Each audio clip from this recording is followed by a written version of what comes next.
Buongiorno a tutti, benvenuti nel mio mondo, nella mia città Lego.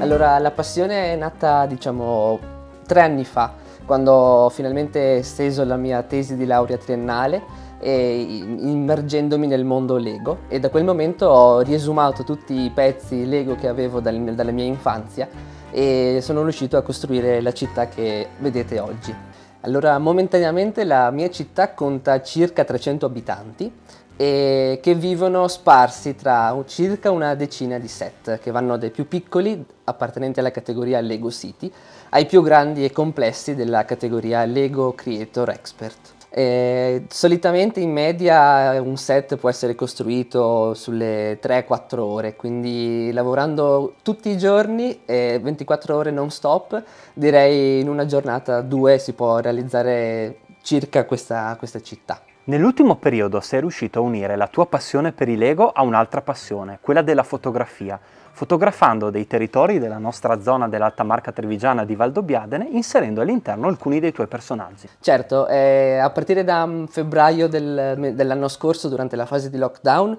ho aperto una pagina Instagram dedicata alla Lego Photography, dove pubblico e continuo a pubblicare tuttora degli scatti fotografici inerenti a omini Lego, quindi alle minifigure Lego in situazioni più o meno imbarazzanti e divertenti,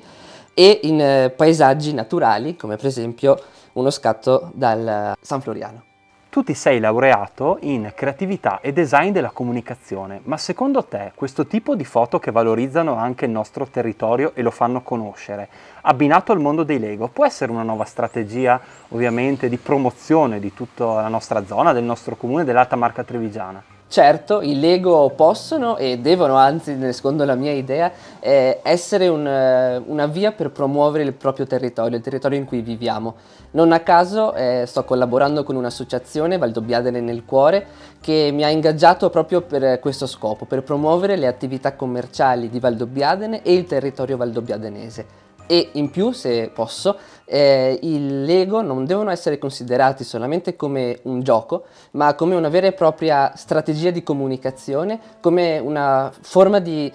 formazione e di istruzione. Non a caso a breve parteciperò ad un corso per un metodo di formazione aziendale proprio attraverso l'uso delle mani, i mattoncini Lego.